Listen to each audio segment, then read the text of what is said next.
we are just about done with our series in James. We are going to be, we'll do our special service next week, and then we're going to be 2 weeks left in James, and then we're going to start something else that I think you guys are really going to enjoy, and it's really going to be beneficial for everybody. But James chapter 4 is where we're going to be tonight.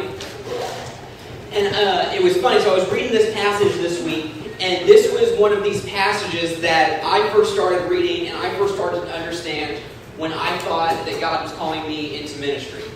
And so I actually felt that God was calling me into ministry at a D-Now weekend. And the pastor who was there, he got up and he gave this great sermon from Revelation chapter 4. And we've covered that passage ourselves.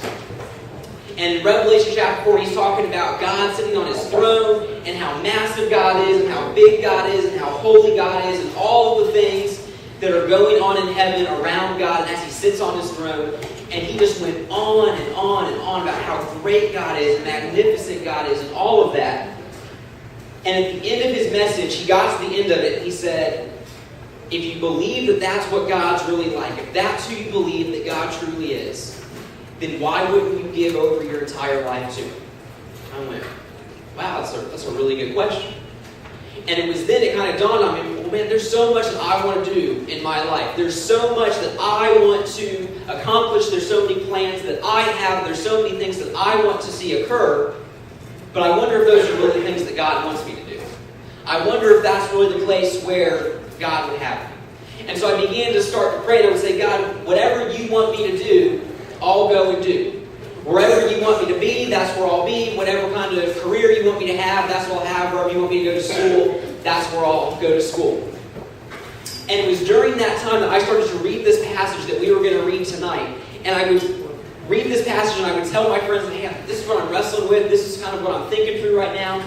Here's how God's kind of talking to me and speaking to me right now. And I would quote this passage to them, and they would go, you're reading too much into that. You're taking that way too far. Don't worry about that too much. I'm going, no, I really think that God, he really wants me to hand over everything to him. He really wants me to surrender everything I have. He really wants me to give up everything I am to him, kind of a thing. And they go, no, it's not that big a deal. You're taking it way too far. And I just started to go, no, I don't think I am. This is really what I think this passage means. And so my question for you all as we start tonight is, do you believe, before we even get to anything tonight, before we even read the passage, before we even talk about it, do you believe that it's best for you to completely surrender everything you have to God and leave it all up to him? No questions asked, just, God, I will give you everything. I'll give you anything. No questions asked, because you know it would be better for you in the end. Or is it kind of where you go, I don't know. It's like you talk about surrendering everything to God and giving everything up to him, and I don't know if that's really something I want to do. That seems crazy. That seems scary. That seems like something that's maybe someone who's like really ultra spiritual, they'll do that, but that's not going to be me, Pastor Andrew. And my question to you would be, well, why is that? Because a lot of times I think we talk about this surrender to God, and we talk about giving everything up to him, and we make it out to be this scary, frightening, it's got to be this really hard thing that I do. And I think a lot of times we do that because we forget who God is. We think that when we hand everything over to God, suddenly he's going to do all of these things that completely wreck our lives. That it was so good until I gave it up to God, and now, oh gosh, I'm off in the weeds somewhere. Everything's gone crazy in my life. Or we think, I'm going to hand everything over to God, and suddenly I'm never going to be able to enjoy anything in life ever again because God just has his own plan, his own way, and it has nothing to do with my desires or how I've been made. And so, no, I don't want to hand it over to him because it's going to be boring or it's going to be nothing that I want to do. And we completely forget that God's a good Father. That God's a God of love. That God's designed us in a way. He's given us desires and passions. He wants us to use those desires. And he wants us to use those passions. And he just wants us to hand them over to him and to say, God, you use these. Show me how you want me to use these desires. You show me how you want me to use these passions. But a lot of times we'll kind of treat it as though God's asking us for a favor, don't we? We kind of go, and again, if I walked up to you tonight and I said, hey, would you do me a favor real quick? What would your response be? What is it, right? What do you want me to do? No, I'm not just saying yes right off the bat. And Brett knows better than that now. Because I texted Brett before in the middle of the afternoon, hey Brett, you want to come to the church tonight? Sure. Good, bring your truck. We're going to paint it while you're here, right? So Brett's learned. But if I ask him for a favor, what is it? And that's what we do. And that's probably good to do person to person. What do you want me to do? What's going on? And that's fine to do with another human. It's fine to do with another person. But when it comes to God, that's not what God wants us to do. God says, hey, surrender everything to me. Do me a favor real quick. Well, God, what is it? And God goes, no, it doesn't matter. Just you surrender everything to me. You go where I tell you to go. You be where you need to be. You say the things I need you to say. No questions asked. So my question for you tonight, before we even begin to look at the text, would you say that you have enough of a faith in God? That you have enough of a belief in God? That just because the Bible's going to say something tonight, you will walk out of here and do it, no questions asked. Not sit back and go, well, I'm going to think about it for a little while, and then it's like, but if God had said it, and you say, I believe God enough, and I know He's loving, and I know He's good, and I know He's only going to do things that benefit me, I would do it anyway. Or would you sit back and have to think about it for a while? So as we talk about this tonight, so it's sort of this theme of surrender tonight. Are you willing to surrender and give up everything to God, no questions asked, because it's better for you in the long run? Or is it this, well, I'll decide, I'm going to think about it, maybe I'll give up this, maybe I'll give up that, I'm going to hold on to this here and see how it goes for a little while? Or is it just a complete surrender to God? So James chapter 4 is where we're going to be tonight. Keep that in mind. James chapter 4, verses 11 through 17 is what we're going to read tonight. So you can read along, we'll have it up on the screen as well. James chapter 4, verses 11 through 17. And James writes this. Don't criticize one another, brothers. He who criticizes a brother or judges his brother criticizes the law and judges the law. But if you judge the law, you are not a doer of the law, but a judge. There is one lawgiver and one judge who is able to save and to destroy. Who are you to judge your neighbor? Come now, you who say, today or tomorrow we will travel to such and such a city and spend a year there and do business and make a profit. You don't even know what tomorrow will bring or what life will be. For you are a bit of smoke that appears for a little while and then vanishes. Instead, you should say, if this is what the Lord wills, we will live and do this or that. But as it is, you boast in your arrogance. All such boasting is evil. So for the person who knows to do good and doesn't do it, it is sin. So James starts to compare this arrogant person, this person who thinks that I have life all under control. That I know best. I know the way for me to go. I know the things for me to do. I know what I should do. Don't anybody else try to tell me what I'm supposed to do. I've got this. And this is all me. I've got it figured out. Don't get in my way. And James is about to hammer home and say that's not what your life is supposed to be at all. Your life is supposed to be surrendered to God totally. Your life is completely supposed to be given over to God entirely. And you say, wherever you want me to go, whatever you want me to do, that's what I'm going to do. And so our life lesson for tonight, we're going to throw it up on the screen. Our life lesson for tonight is being fully surrendered to God will bring you more joy than being fully surrendered to yourself. Being fully surrendered to God will bring you more joy than being fully surrendered to yourself. Now, being fully surrendered to yourself, that might bring some momentary pleasure, right? We might have some good plans. We might have some good ideas. We might do some things that really bring us a lot of happiness, but at some point that happiness is going to fade. At some point, we're going to make some mistake. We're going to slip up in some way, and we're going to realize this wasn't the best. I've gotten myself into a situation here I wish I weren't in.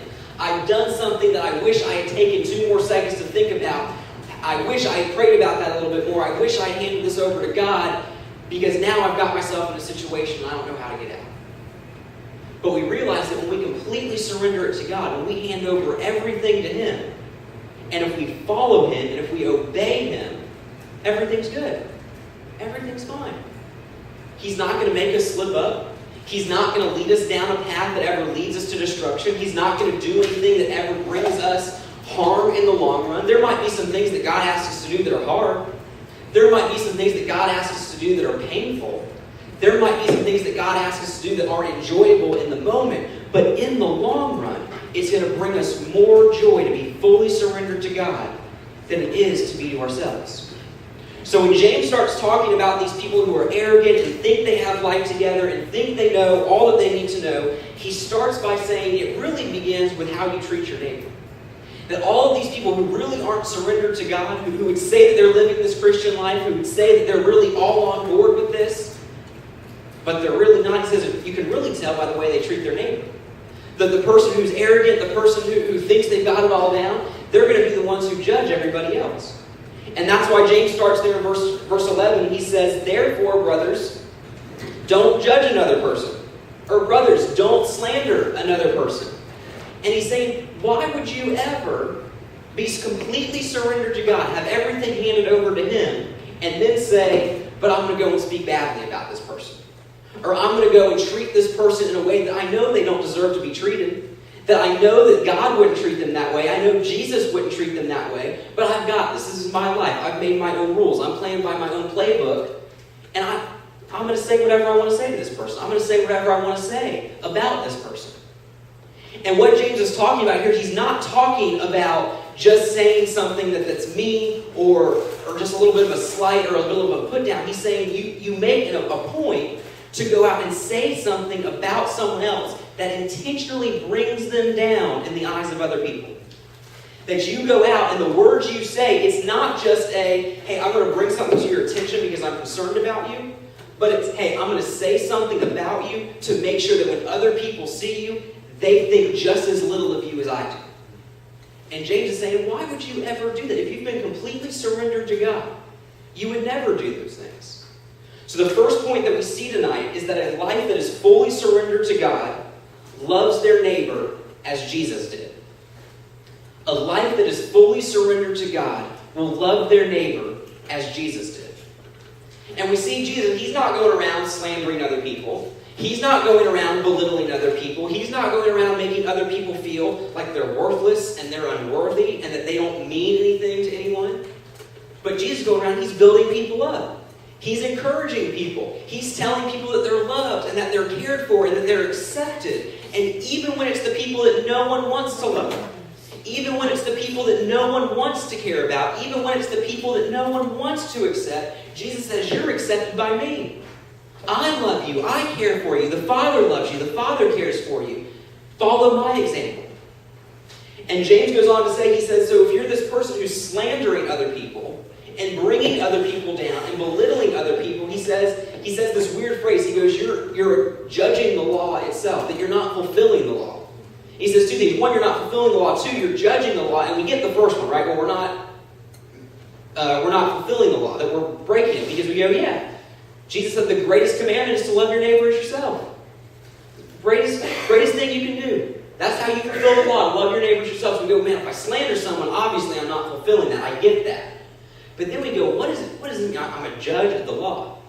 And it goes back to this whole idea that I'm surrendered to myself. I'm not surrendered to God. I've become my own judge. I've become my own person, and I decide what's best. I decide what's right. I decide what should be said and what shouldn't be said. It's all on me. Now think about this for just a minute, all right? Now I know that no one at Calvary Baptist Church, and I know that no one in the Calvary Baptist Student Ministry has ever sped before in their car. I know that's never happened.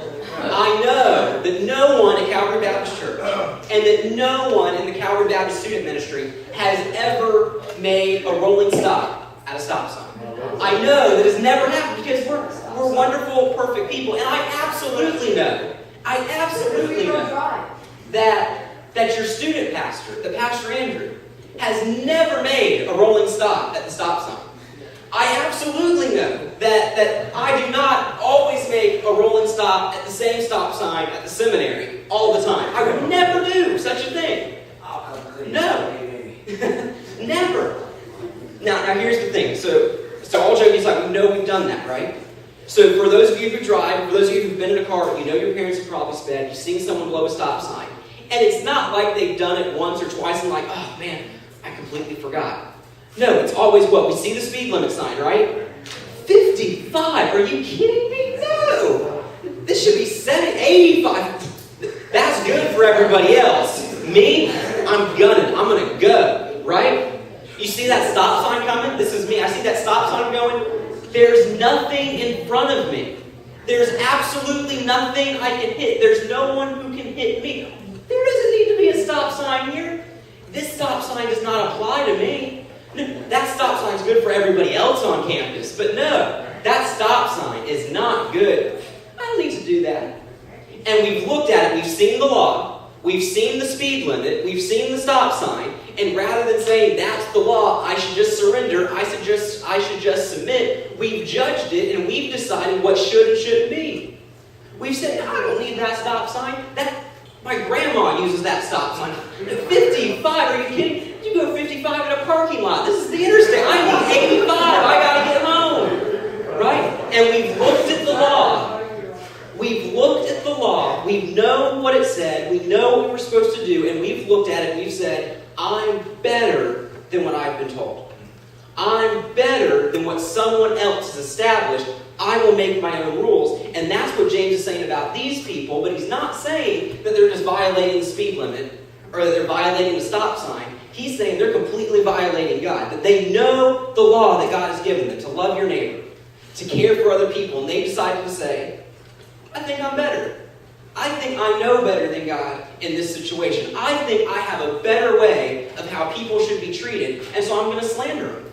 I'm going to put them down. I'm going to belittle them because not only have I judged them, but I've judged the law, and I have determined all on my own what should and shouldn't be. Don't worry about how God wants it. This is my way. And so we see that the life that's fully surrendered to God is a life that loves their neighbor just as Jesus did, and in doing that, you're going to fulfill that royal law that James talks about.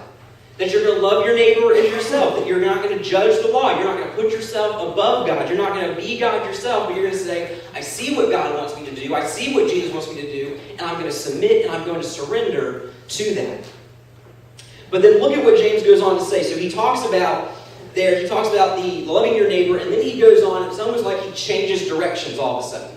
So he's talked about this love stuff. He's talked about, making sure you don't judge the law. And then all of a sudden he goes into this new line of thinking, it seems. He says in verse 13, Come now, you who say, today or tomorrow, we will travel to such and such a city and spend a year there and do business there and make a profit.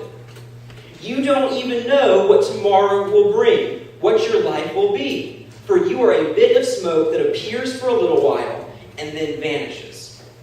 So the second point that we're going to see tonight is that the life that's fully surrendered to God is a life that recognizes how short it truly is.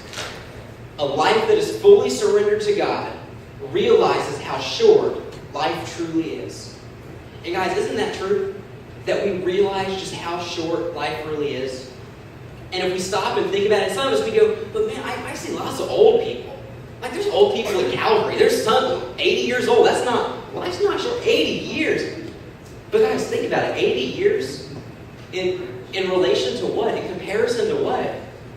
We gave the example last week of the timeline, right? And that timeline, that road, and we said it was like eternity, and that road just kept going and going and going. That our life on that timeline would fit into the short little end of it there. And so we might live to be 100 years old. We might live to be 110 years old. But guys, there's eternity after that. There's something that comes after that. Billions of years, trillions of years after that. And James is saying, in comparison to what you have here, your life's like a vapor. It's going to be here one second, it's going to be gone the next. It's like you're a little blip on the map in comparison to eternity.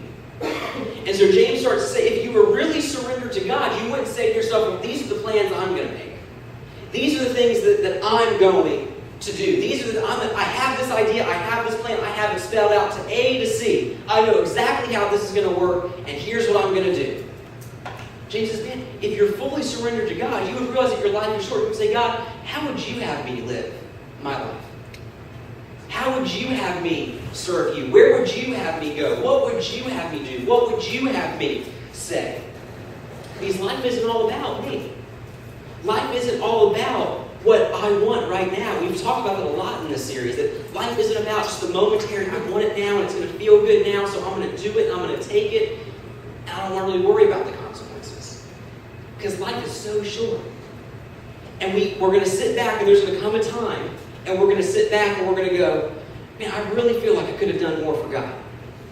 I really feel like I should have taken that step that God wanted me to take. I really wish I would have said that thing that God wanted me to say, and I didn't do it because I was scared, or I didn't think it was the right thing. I really didn't know if that was what God wanted me to do, but now I look back on it and I just go, man, I let it go.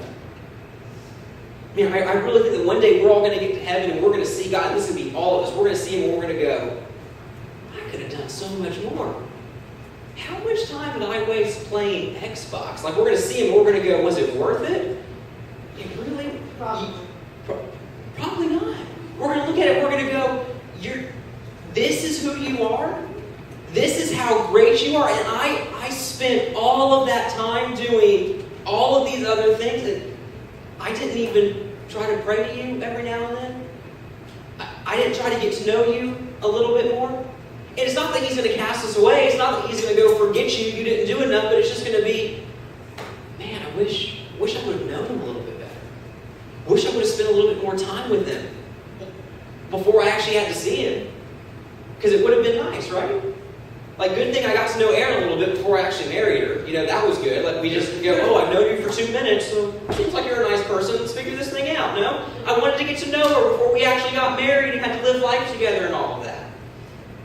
And guys, it's the craziest thing. My church back home, there was a guy who had started to come to church. His family started to bring him, and his entire life he'd go, I don't want anything to do with God. I don't care about God. I don't want anything to do with that Jesus stuff. It's a bunch of fairy tales. Forget it. But he finally starts coming to church, and he sits there, and he'd sit there every Sunday with his arms crossed, his head kind of turned. Yeah, what? And then finally one Sunday, something happens. Just something, light bulb goes off, something breaks through. Goes down to the front of the church, crying, weeping, all this stuff, because I need Jesus. I don't know why I've been so far from him. I don't know what my issue's been. But man, I want Jesus, and the pastor prays with him. They get him all lined up for baptism. He's all excited. The family celebrates. It's amazing. He's finally come to Jesus. This is excellent. He's up there standing in front of the church giving his testimony. This huge, burly guy who wanted nothing to do with Jesus at all. Sobbing all of what Jesus has done. So the next few weeks go by, and the baptism gets there, and they get ready to baptize him. The pastor gets in the pool with them and shares his testimony again, and it's amazing, and everyone's celebrating. Finally, he's come to Jesus, and the pastor baptizes him, and everyone stands up and cheers and celebrates, and it's great and wonderful. And he goes back, and he gets dried off, and he goes and sits in his pew. The pastor comes out, and he starts to give his sermon. And 20 minutes into the sermon, the guy who had just gotten baptized, right? He's gotten changed everything. Hair's still wet from the baptism. 20 minutes into the pastor's sermon, falls sideways out of the pew. Just collapses out of the pew. So his family grabs him. They're like, what's going on? They start to realize he's not breathing. Something's gone wrong. So they drag him out the back of the church. Pastor's wife is a nurse, so she's in the back of the sanctuary with him and the family doing CPR on him, trying to do something. They've called 911. The paramedics are coming. Paramedics get there. They're still doing CPR on this guy. Still not working. Paramedics get there, pull out the paddles, put the paddles on him, try to jolt him back. Nothing happens. Take him to the hospital. Never woke up. 20 minutes. 20 minutes. And the guy was like 60 years old. Baptized, and 20 minutes later, he saw Jesus. Now think about that for a minute. His whole life, he thought, I can do whatever I want. I can live the way I want to live. I can do the things that I want to do. He even thought the moment he got baptized, man, I can do so much for the Lord now. I can give Him everything I have.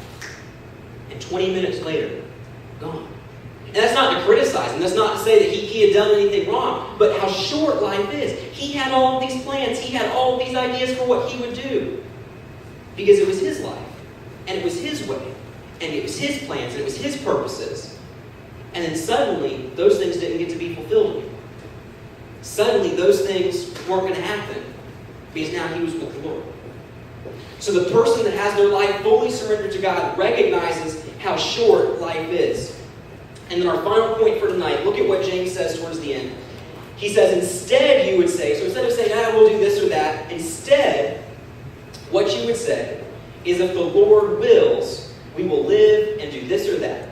But as it is, you boast in your arrogance. All such boasting is evil. So for the person who knows what to do and doesn't do it, it is sin.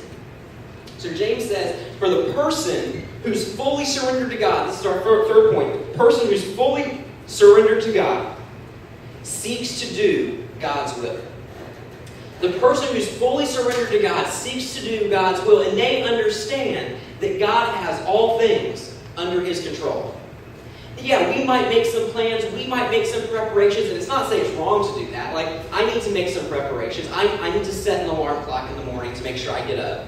I don't think God's going to come rub my back in the morning, to get me up. I should set an alarm clock to make some plans to get out of bed.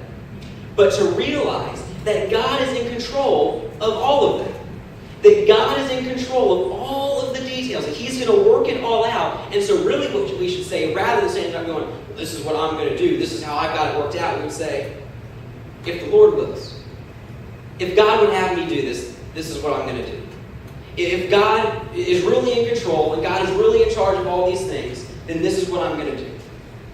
And we realize that we kind of think about it and we kind of just let it go over our heads, I think, because we go, yeah, God's in control of all things. He's going to let me do it. He's going to let me do it. That's great. But think about it right now. That right now, right this very minute, there's a God sitting in heaven.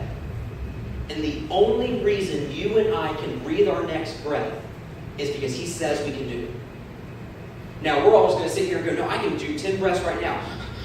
Right? We're going to try to prove it wrong or something. But the only reason you could even do 10 breaths is because God says you can do 10 breaths. He can stop you at 9 if He wants to. And we think, really? Is He really in that much control? And James said, yeah, he really is.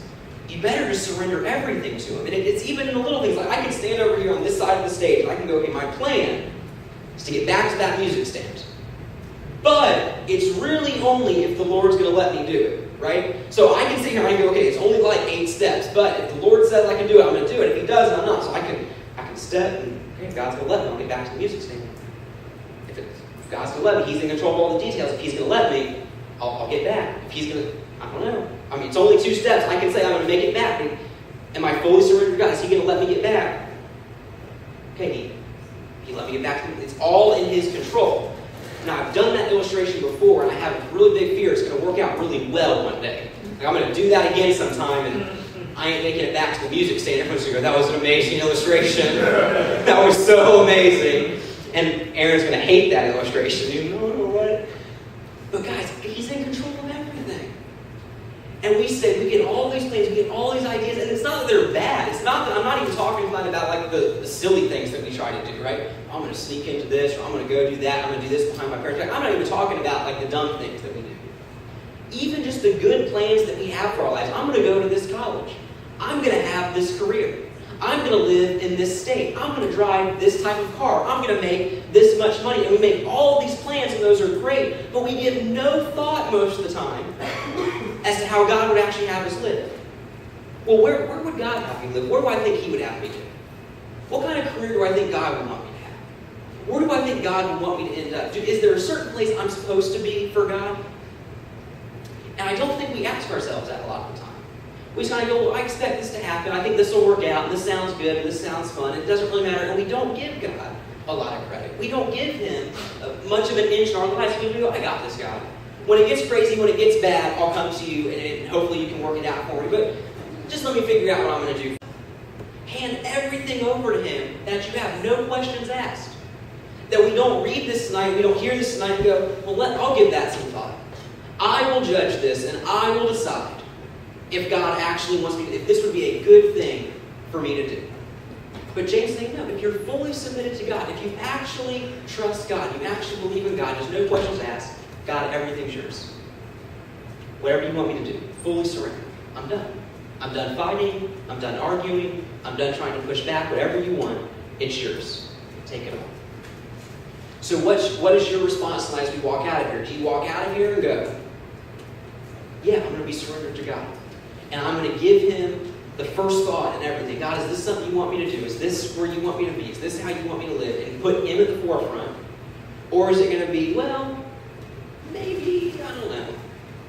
But what would God have you to do tonight as a response to this? Let's pray.